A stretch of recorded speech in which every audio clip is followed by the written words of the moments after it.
ನಮಸ್ಕಾರ ಎಲ್ರಿಗೂ ವಿದ್ಯಾ ಬ್ಲಾಗ್ಸ್ ಇನ್ ಕನ್ನಡ ಚಾನಲ್ಗೆ ಸ್ವಾಗತ. ಇವತ್ತು ತುಂಬ ರುಚಿಯಾಗಿ ಹೇಗೆ ಗಸಗಸೆ ಪಾಯಸನ ಮಾಡ್ಬೋದು ಅಂತ ಅನ್ನೋದನ್ನು ಈ ವಿಡಿಯೋ ಮುಖಾಂತರ ಶೇರ್ ಮಾಡ್ಕೊಳ್ತಾ ಇದ್ದೀನಿ.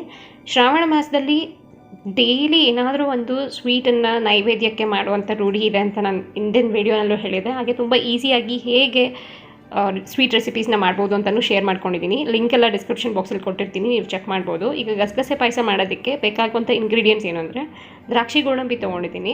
ಹಾಗೆ ಗಸಗಸೆಯಲ್ಲಿ 1 ಟೇಬಲ್ ಸ್ಪೂನಷ್ಟು, 1 ಟೀ ಸ್ಪೂನಷ್ಟು ಅಕ್ಕಿ, 4 ಏಲಕ್ಕಿ, 1 ಟೀ ಸ್ಪೂನಷ್ಟು ಸೋಂಪು, ಹಾಗೆ ಅರ್ಧ ಕಪ್ಪಷ್ಟು ಬೆಲ್ಲ ತೊಗೊಂಡಿದ್ದೀನಿ, 1/4 ಕಪ್ಪಷ್ಟು ಒಣಕೊಬ್ಬರಿ, ಹಾಗೆ 1/4 ಕಪ್ಪಷ್ಟು ಹಸಿ ತೆಂಗಿನಕಾಯಿ ತುರಿನ ತೊಗೊಂಡಿದ್ದೀನಿ.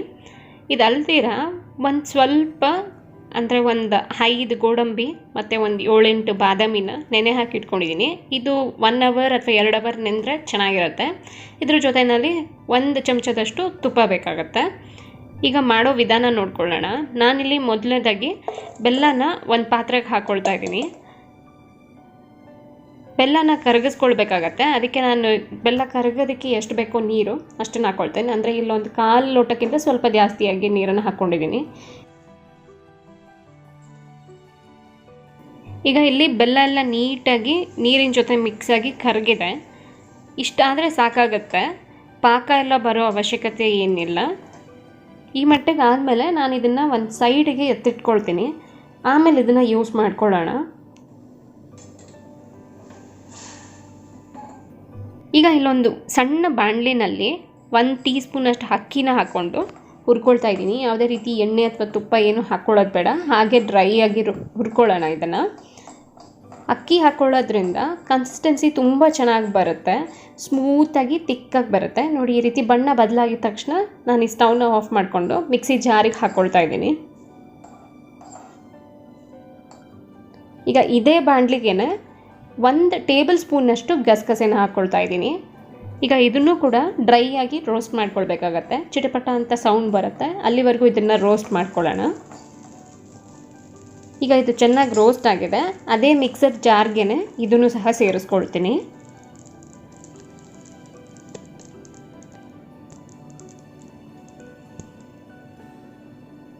ಪಾಯಸದ ಕ್ವಾಂಟಿಟಿ ನೀವು ಹೆಚ್ಚಿಸ್ಕೊಳ್ಬೇಕು ಅಂದರೆ ಇಂಗ್ರೀಡಿಯೆಂಟ್ ಎಲ್ಲನೂ ನೀವು ಇನ್ಕ್ರೀಸ್ ಮಾಡ್ಕೊಳ್ಳಿ.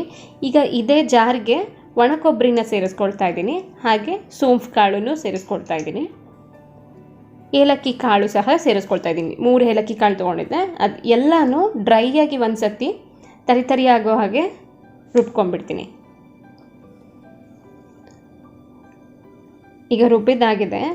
ಮೊದಲೇ ಗಸಗಸೆನ ಈ ರೀತಿ ರುಬ್ಕೊಳ್ಳೋದ್ರಿಂದ ನೀಟಾಗಿ ನುಣ್ಣಗೆ ರುಬ್ಕೊಳ್ಳೋಕ್ಕಾಗತ್ತೆ, ಇಲ್ಲಾಂದರೆ ಅದು ಅಷ್ಟು ನೀಟಾಗಿ ಬೆರೆತ್ಕೊಳ್ಳಲ್ಲ. ಗಸಗಸೆ ಮತ್ತು ಅಕ್ಕಿ ಎಲ್ಲ ಚೆನ್ನಾಗಿ ನಾವು ಹುರಿದಿರೋದ್ರಿಂದ ಘಮನೂ ತುಂಬ ಚೆನ್ನಾಗಿ ಬರ್ತಾ ಇದೆ. ಈಗ ಇದು ಈ ರೀತಿ ತರಿಯಾಗಿ ರುಬ್ಬಿದ್ದಾದಮೇಲೆ ಇದಕ್ಕೆ ನಾನು ಫ್ರೆಶ್ ತೆಂಗಿನಕಾಯಿ ತುರಿನ ಹಾಕ್ಕೊಳ್ತಾ ಇದ್ದೀನಿ. ಹಾಗೆ ನೆನೆ ಹಾಕಿಟ್ಕೊಂಡಿದ್ನಲ್ಲ ಬಾದಾಮಿ ಮತ್ತು ಗೋಡಂಬಿ, ಇದನ್ನು ಸಹ ಸೇರಿಸ್ಕೊಳ್ತಾ ಇದ್ದೀನಿ. ಬಾದಾಮಿ ಮತ್ತು ಗೋಡಂಬಿನ ಈ ರೀತಿ ರುಬ್ಬೋದಕ್ಕೆ ಹಾಕ್ಕೊಳ್ಳೋದ್ರಿಂದ ಟೇಸ್ಟ್ ತುಂಬ ಚೆನ್ನಾಗಿ ಬರುತ್ತೆ. ನಾನು ನೆನೆ ಹಾಕೋದಕ್ಕೆ ಏನು ನೀರು ಉಪಯೋಗಿಸ್ಕೊಂಡಿದ್ನಲ್ಲ ಅದೇ ನೀರನ್ನೇ ರುಬ್ಕೊಳ್ಳೋದಕ್ಕೆ ಯೂಸ್ ಮಾಡ್ಕೊಳ್ತಾ ಇದ್ದೀನಿ. ಈಗ ಇದನ್ನು ಮತ್ತೆ ಇನ್ನೊಂದು ಸತಿ ರುಬ್ಕೊಂಡು ಬರ್ತೀನಿ. ಈಗ ರುಬ್ಬಿದ್ದಾಗಿದೆ, ನೋಡ್ತಾ ಇರ್ಬೋದು ಪೇಸ್ಟ್ ಎಷ್ಟು ಚೆನ್ನಾಗಾಗಿದೆ ಅಂದ್ಬಿಟ್ಟು. ಕನ್ಸಿಸ್ಟೆನ್ಸಿನೂ ಪರ್ಫೆಕ್ಟಾಗಿ ಬಂದಿದೆ. ತುಂಬ ಜಾಸ್ತಿ ನೀರನ್ನು ನಾನೇನು ಹಾಕ್ಕೊಂಡು ರುಬ್ಕೊಂಡಿಲ್ಲ, ನೀಟಾಗಿ ಪೇಸ್ಟ್ ಆಗೋ ರೀತಿಯಲ್ಲಿ ರುಬ್ಕೊಂಡಿದ್ದೀನಿ. ನೋಡಿ, ಈ ಕನ್ಸಿಸ್ಟೆನ್ಸಿಯಲ್ಲಿದ್ದರೆ ಸರಿ ಹೋಗುತ್ತೆ. ಈಗ ನಾನಿಲ್ಲೊಂದು ಪಾತ್ರೆಗೆ 1 ಟೀ ಸ್ಪೂನ್ನಷ್ಟು ತುಪ್ಪನ ಹಾಕ್ಕೊಳ್ತಾ ಇದ್ದೀನಿ. ತುಪ್ಪ ಬಿಸಿಯಾಗಿ ಕರಗ್ತಿದ್ದಂಗೆ ಇದಕ್ಕೆ ನಾನು ದ್ರಾಕ್ಷಿ ಮತ್ತು ಗೋಡಂಬಿನ ಸೇರಿಸ್ಕೊಳ್ತಾ ಇದ್ದೀನಿ. ದ್ರಾಕ್ಷಿ ಎಲ್ಲ ಬಲೂನ್ ಥರ ಉಬ್ಬಿದ್ದು ಆದಮೇಲೆ ನಾವು ಇದಕ್ಕೆ ಪೇಸ್ಟ್ ಮಾಡಿ ಇಟ್ಕೊಂಡಿದ್ವಲ್ಲ ಅದನ್ನು ಸೇರಿಸ್ಕೊಳ್ಳೋಣ.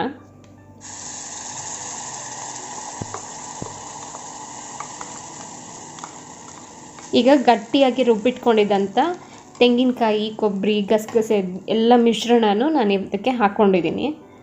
ಇದನ್ನು ತುಪ್ಪದಲ್ಲಿ ಚೆನ್ನಾಗಿ ಒಂದು ಸತಿ ಬೆರೆಸ್ಕೊಳ್ಳೋಣ. ಹಸಿ ತೆಂಗಿನಕಾಯಿ ಸ್ಮೆಲ್ಲೆಲ್ಲ ಇರುತ್ತಲ್ಲ ಅದೆಲ್ಲ ಹೋಗಲಿ ಒಂಚೂರು.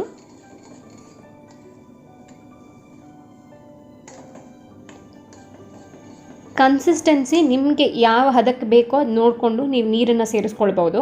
ನಾನು ಮಿಕ್ಸಿ ಜಾರಲ್ಲೇ ಬಾದಾಮಿ ಗೋಡಂಬಿ ಎಲ್ಲ ಮಿಶ್ರಣ ಇದ್ದಿದ್ದರಿಂದ ಅದಕ್ಕೆ ಸ್ವಲ್ಪ ನೀರನ್ನು ಹಾಕ್ಕೊಂಡು ಇದರೊಳಗಡೆ ಹಾಕ್ಕೊಂಡಿದ್ದೀನಿ.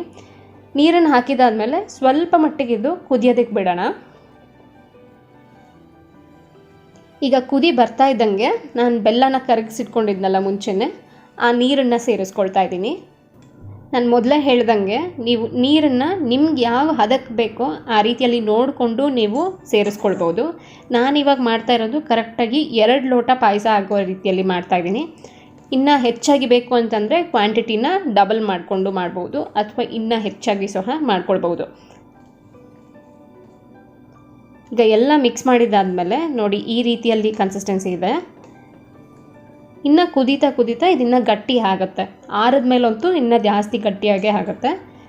ಘಮ ಅಂತೂ ತುಂಬಾ ಚೆನ್ನಾಗಿ ಘಮ ಬರ್ತಾ ಇದೆ.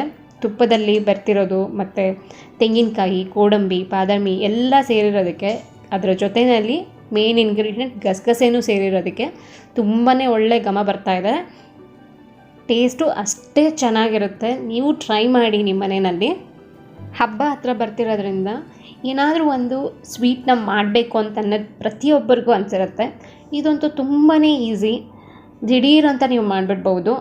ಇನ್ನು ಉಳಿದಿರೋದು ಒಂದೇ ಸರ್ವ್ ಮಾಡ್ಕೊಳ್ಳೋದಷ್ಟೇ. ಬಿಸಿ ಬಿಸಿಯಾದಂಥ ಗಸಗಸೆ ಪಾಯಸ ಹೇಗೆ ಮಾಡೋದು ಅಂತ ಅನ್ನೋದನ್ನು ನಾನು ಈ ವಿಡಿಯೋನಲ್ಲಿ ಶೇರ್ ಮಾಡ್ಕೊಂಡಿದ್ದೀನಿ. ಈ ರೀತಿಯಲ್ಲಿ ಗೋಡಂಬಿ ಮತ್ತು ಬಾದಾಮಿನ ನೆನೆ ಹಾಕಿಬಿಟ್ಟು ರುಬ್ಬಿಟ್ಟು ಮಾಡಿ ನೋಡಿ, ತುಂಬಾ ಚೆನ್ನಾಗಿರುತ್ತೆ. ಇದಲ್ದಿರ ಇನ್ನಷ್ಟು ಇತ್ತೀಚೆಗೆ ನಾನು ತುಂಬ ಸ್ವೀಟ್ ರೆಸಿಪೀಸ್ನ ನಾನು ಶೇರ್ ಮಾಡಿದ್ದೀನಿ. ನೀವು ಅದನ್ನೆಲ್ಲ ಟ್ರೈ ಮಾಡ್ಬೋದು. ತುಂಬಾ ಈಸಿಯಾಗುತ್ತೆ. ದೂದ್ ಪೇಡ ಆಗಿರ್ಬೋದು, ಗೋಧಿ ನುಚ್ಚಲ್ಲಿ ಪಾಯಸ ಮಾಡಿರೋದಾಗಿರ್ಬೋದು, ತುಂಬ ಈಸಿಯಾಗಿ ಮಾಡ್ಬೋದು.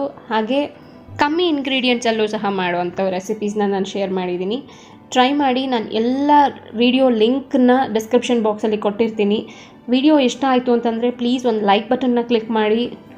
ಹಾಗೆ ಇನ್ನೂ ಜಾಸ್ತಿ ಇಷ್ಟ ಆಯಿತು ಅಂತಂದರೆ ಶೇರ್ ಮಾಡಿ ನಿಮ್ಮ ಫ್ಯಾಮಿಲಿ ಮತ್ತು ಫ್ರೆಂಡ್ಸ್ ಜೊತೆಗೆ. ಇನ್ನೂ ಕೂಡ ನನ್ನ ಚಾನೆಲ್ಗೆ ಸಬ್ಸ್ಕ್ರೈಬ್ ಆಗಿಲ್ಲ ಅಂದರೆ ಈ ಕೂಡಲೇ ಸಬ್ಸ್ಕ್ರೈಬ್ ಬಟನ್ನೂ ಸಹ ಕ್ಲಿಕ್ ಮಾಡಿ. ಹಾಗೆ ಪಕ್ಕದಲ್ಲೇ ಬೆಲ್ ಐಕನ್ ಬರುತ್ತೆ, ಆ ಬೆಲ್ ಐಕನ್ನೂ ಸಹ ಕ್ಲಿಕ್ ಮಾಡಿ. ಅದರ ಪಕ್ಕದಲ್ಲಿ ಆಲ್ ಐಕನ್ ಅಂತ ತೋರಿಸುತ್ತೆ. ಅದನ್ನು ಕ್ಲಿಕ್ ಮಾಡಿದ್ರೆ ಮಾತ್ರ ನಾನು ಹಾಕೋ ಪ್ರತಿಯೊಂದು ವಿಡಿಯೋ ನೋಟಿಫಿಕೇಷನ್ ನಿಮಗೆ ತಲುಪೋದು. ಇಲ್ಲ ಅಂತಂದರೆ ನಿಮಗೆ ತಲುಪೋದಿಲ್ಲ. ನೀವೆಲ್ಲ ವಿಡಿಯೋನೂ ಮಿಸ್ ಮಾಡ್ಕೊಳ್ತೀರ. ಆವಾಗ ಇದೇ ಥರ ತುಂಬ ಈಸಿಯಾಗಿ ಮತ್ತು ತುಂಬ ಕಮ್ಮಿ ಇಂಗ್ರೀಡಿಯೆಂಟ್ಸಲ್ಲಿ ನೈವೇದ್ಯಕ್ಕೆ ಮಾಡೋದಾಗಿರ್ಬೋದು, ಅಥವಾ ಮಕ್ಕಳಿಗೆ ಇಷ್ಟ ಆಗೋ ಥರ ಏನಾದರೂ ರೆಸಿಪೀಸ್ನ ಇರ್ಬೋದು, ನಾನು ಖಂಡಿತವಾಗ್ಲೂ ಶೇರ್ ಮಾಡ್ತೀನಿ. ಎಲ್ಲದಕ್ಕೂ ನನಗೆ ಬೇಕಾಗಿರೋದು ಒಂದೇ, ನಿಮ್ಮ ಸಪೋರ್ಟ್ ಹೀಗೆ ಇದ್ದರೆ ನಾನು ಖಂಡಿತವಾಗ್ಲೂ ನಾನು ಮಾಡೇ ಮಾಡ್ತೀನಿ ಅಂತ ಹೇಳ್ತಾ ನಾನು ಈ ವಿಡಿಯೋನ ಇಲ್ಲಿಗೆ ಕ್ಲೋಸ್ ಮಾಡ್ತಾ ಇದ್ದೀನಿ. ಇಷ್ಟೊತ್ತವರೆಗೂ ತಾಳ್ಮೆಯಿಂದ ವಿಡಿಯೋನ ನೋಡಿದ್ದಕ್ಕೆ ತುಂಬ ಥ್ಯಾಂಕ್ಸ್. ಮತ್ತೆ ಸಿಗ್ತೀನಿ ಇನ್ನೊಂದು ವಿಡಿಯೋನಲ್ಲಿ. ಅಲ್ಲಿವರೆಗೂ ಟೇಕ್ ಕೇರ್, ಬಾಯ್ ಬಾಯ್.